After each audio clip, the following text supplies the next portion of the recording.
नमस्कार बच्चों, कैसे हैं आप सब? क्या हाल है आपके? उम्मीद करता हूँ सही होंगे। तो अगर आप लोग चैनल पे न्यू है गाइस, तो आप लोग पहला काम करिए, आप एटलीस्ट अपना हालचाल कमेंट सेक्शन में ज़रूर बताइए कि कैसे हैं आप लोग? कुछ परेशानी तो नहीं है?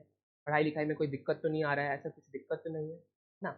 उसके लिए तो हम लोग हैं ही, हम लोग तो टीचर्स के साथ हम लोग आपके मेंटर्स भी हैं, कोई दिक्कत तो है नहीं। आप लोग बिल्कुल जो प्रॉब्लम आ रहा है, जो इश्यू आ रहा है, आप लोग इनफैक्ट प्राइवेट डीएम भी कर सकते हैं, है ना? आप लोग सबसे पहले कमेंट सेक्शन में बताइए कैसे हैं आप लोग, ठीक है?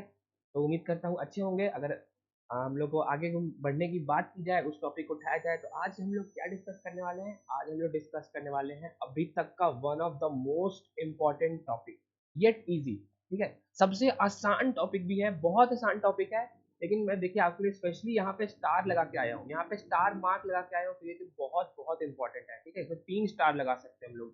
Principle of homogeneity, chapter 1 physics का ही हम लोग का पार्ट है, लेकिन इससे हम आपको बता रहे हैं कि आपके जेईई, आपके नीट, आपके बोर्ड्स, इनफैक्ट इतने सारे क्वेश्चंस बन जाएंगे, है ना? ठीक है, बोर्ड्स में तो ऑब्वियसली आप लोग को 11th क्लास में ही काम आएगा, लेकिन जेई नीट के आपको चैप्टर 1 से लेकर के चैप्टर लास्ट तक आपको इनफैक्ट सारे क्वेश्चंस में इसका मतलब मोस्ट ऑफ बहुत सारे क्वेश्चंस में इसका काम पड़ ही जाएगा, ठीक है? आप लोगों को कहीं लिखा नहीं होगा कि आप लोग को प्रिंसिपल ऑफ होमोजेनिटी यूज करना है ना? लेकिन आप लोग इससे क्या कर सकते हैं, इससे आप लोग टफ से टफ क्वेश्चन को बिना सॉल्व किए भी कई बार ऑप्शंस को एलिमिनेट कर सकते हैं, ठीक है? प्रिंसिपल ऑफ होमोजेनिटी क्या होता है? इसमें ऐसा क्या खास है?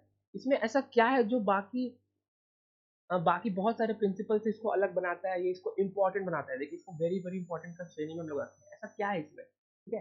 तो ये भी हम लोग जानेंगे इसी वीडियो में। आप लोग को क्या करना है, आप लोग को वीडियो के लास्ट तक बने रहना है और इस कॉन्सेप्ट को पूरा हम 100% कंठस्थ करके ही जाना है, ठीक है? गाइस, हम लोग ने भी इनफैक्ट बहुत सारे क्वेश्चन इसके बनाए हैं, जेई एडवांस्ड के भी इनफैक्ट ऐसे क्वेश्चन जो समझ में भी नहीं आते हैं ना, जो नहीं लगते हैं, वो आप लोग इसे प्रिंसिपल ऑफ होमोजेनिटी से ऑप्शन एलिमिनेट करके हम लोग का आंसर आ जाता था, ठीक है? तो आप लोग को यही जानना है, सीखना है, तो आप लोग इसके लिए भी हो जाइए तैयार, ठीक है? तो इसके बारे में लोग बढ़ते हैं, this very first thing that is इसके डेफिनेशन के बारे में, ये क्या होता है ये प्रिंसिपल ऑफ होमोजेनिटी, ठीक है? तो प्रिंसिपल ऑफ होमोजेनिटी को एक मिनट के लिए पीओएच से डिनोट करते हैं। इसका डेफिनेशन तो तभी समझने के लिए देख लीजिए, असली चीज तो ऑब्वियसली एग्जांपल से ही समझ में आता है। तो ये क्या होता है कि ये principle of homogeneity states that, ठीक है, a physical quantity must be physically balance. क्या मतलब है इसका? A physical quantity must be physically balanced on both sides of the equation, on both sides of the equation, ठीक है? That is left बराबर right, left बराबर right किस वे में? डायमेंशन के तौर पे, डायमेंशनली।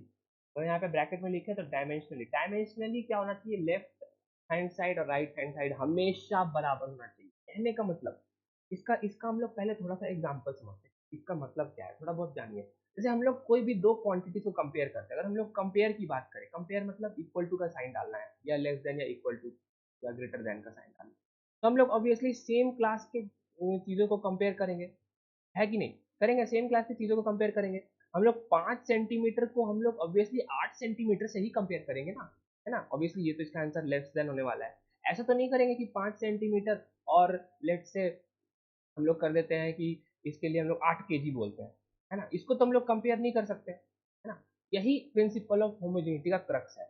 मतलब बेसिकली आप लोग को इसको इसको कंपेयर करना है, तो इसके जो डायमेंशंस हैं सेंटीमीटर, वो रिलेटिव होने चाहिए, वो बराबर होने चाहिए। कहने का मतलब, अब हम लोग आते हैं इस एग्जांपल पे, ठीक है? डेफिनेशन देख लिया, डेफिनेशन क्या था? Physical quantity must be physically balance on both sides of the equation. कहने का मतलब, अगर हम लोग एग्जांपल्स में देखें, जैसे हम लोग एक कोई भी एग्जांपल लेते हैं, बहुत आसान लेते हैं, जैसे हम लोग को ये इनफैक्ट क्लास 9th में भी हम लोग ने पढ़ा था, b बराबर u प्लस ए टी, याद है आप लोग को? b बराबर u plus A T, correct? b बराबर u प्लस ए टी आप लोग को याद होगा, ये अपना इक्वेशन था जहाँ पे जो फाइनल वेलोसिटी था वो था initial velocity plus acceleration times time, acceleration into time. इसमें कहने का मतलब क्या है कि जो v का जो डायमेंशन होगा वो u के डायमेंशन के बराबर होगा, और वो at के डायमेंशन के बराबर होगा। That's it, simple as that, correct? इसका मतलब हम लोग को v का डायमेंशन पता है, v क्या होता है? v होता है मीटर पर सेकेंड, या इसको और अच्छे से लिखें तो एल टी माइनस वन, जो हम लोग जस्ट कल के क्लास में देखा। यू क्या होता है, यू भी इसके अकॉर्डिंग यही हो जाना चाहिए, L into T minus one, है ना। और हम लोग को मान लेते हैं कि इस ए का हम लोग का डायमेंशन नहीं पता, तो ए को ऐसे रहने देते हैं और टी को कर देते हैं टी। हम लोग को इसको कंपेयर करके यहाँ पे स्क्वायर ब्रैकेट लगा देंगे। इसका मतलब अगर ये सारी चीज बराबर है, ये तो इसके बराबर है ही और ये इसके भी बराबर है, इसका मतलब L into T minus one is equal to A into T, correct. तो इससे हम लोग का ए क्या हो जाएगा, टाइम जाएगा यहाँ पे डिवाइड में, हो जाएगा ए बराबर L into T minus one by T, बना देगा इसको L into T minus two, ठीक है।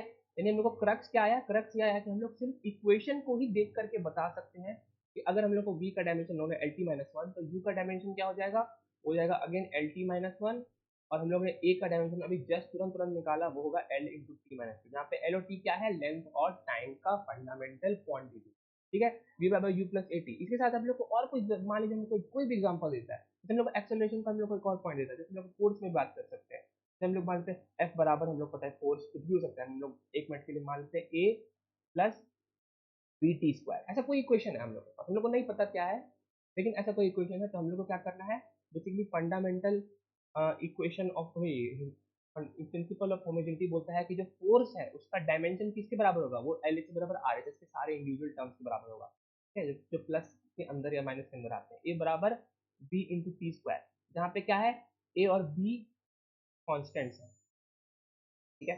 तो क्या आप लोग इसको सॉल्व कर सकते हैं, आप लोग इसको सॉल्व करिए, मे भी आप लोग ट्राई कर सकते हैं गाइस, आप लोग वीडियो पॉज करके इसको ट्राई करिए। तो हम लोग को एफ का हम लोग ने जस्ट कल याद किया था, आप लोग को याद होना चाहिए एफ का वैल्यू क्या होता है, फोर्स का होता है dimension M L T minus two, ठीक है, ये ए के बराबर होगा, और वो किसके बराबर होगा, B into T square, T क्या है, टाइम है, दैट इज टी स्क्वायर, ठीक है। तो इससे हम लोग क्या, इससे हम लोग का ए का जो जो हम लोग का डायमेंशन हो जाएगा, डायमेंशन फॉर्मूला हो जाएगा, वो M L T minus two हो जाएगा, और बी का क्या निकाल लेंगे, टी स्क्वायर हो जाएगा, इससे divide, that is M into L into T minus four, ठीक है। ऑलराइट, तो यही अपना था प्रिंसिपल ऑफ होमोजेनिटी, अंडरस्टूड, उम्मीद करता आप लोग को समझ में आया होगा। अब मैं आपको बताता हूँ कि एग्जाम में इससे क्वेश्चन कैसे कैसे बन सकते हैं। ऑब्वियसली आपको कॉन्सेप्ट तो जानना होगा, लेकिन कभी कभी क्या होता है कि हम लोग मान लीजिए हम लोग के पास कोई ऑप्शन देता है, ठीक है, हम लोग के पास इनफैक्ट एग्जाम्स में ऐसे ऐसे कभी कभी ऑप्शंस आ सकते हैं, जैसे हम लोग को जेई में आ सकता है, नीट में भी आ सकता है, किसी में भी आ सकता है ऑप्शनल करेक्ट में, हम लोग के पास कोई एक क्वेश्चन है, जैसे हम लोग को कुछ पूछे कि the frequency of anything is, frequency of, बहुत लंबा चौड़ा टेक्स्ट का क्वेश्चन होगा, तगड़ा, जो बहुत टफ होगा मे बी दिखने में, इन भी सॉल्व करने में। तो फ्रीक्वेंसी हम लोग को लास्ट में क्वेश्चन में पूछे, फ्रीक्वेंसी कैलकुलेटेड इज व्हाट, हम लोग के पास ऑप्शन में A B C D D रहेगा, ठीक है। तो ऑप्शन में क्या क्या ऑप्शन है, जैसे मान लीजिए यहाँ पे 50 दे देगा, उसके बाद फिर 60 दे देगा, उसका 70 80 कुछ दे देगा, उसके बाद ऑल राइट, लेकिन उसके साथ यहाँ पे टर्म होगा वो मे बी, जैसे हम लोग को फ्रीक्वेंसी का क्या पता है, फ्रीक्वेंसी हर्ट्ज होता है, उसका डायमेंशन है ना, हर्ट्ज क्या होता है, पर सेकंड होता है, second minus one, that is T minus one.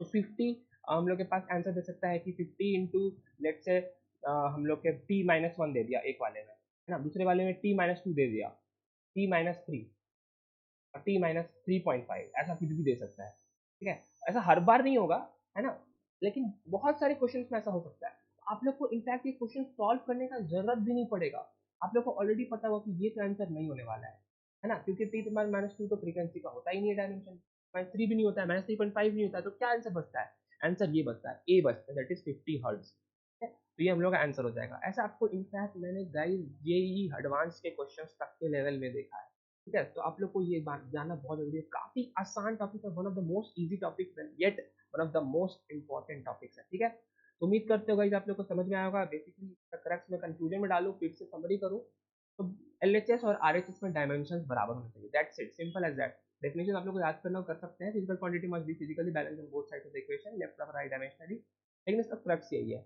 Left और राइट में डायमेंशंस होने चाहिए बराबर, ठीक है।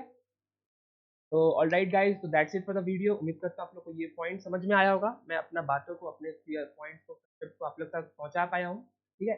तो इसी तरह से गाइज इस वीडियो के लिए इतना ही, मिलते हैं नेक्स्ट वीडियो में, आप लोग मैथ करते रहिए, और तब तक के लिए जय हिंद।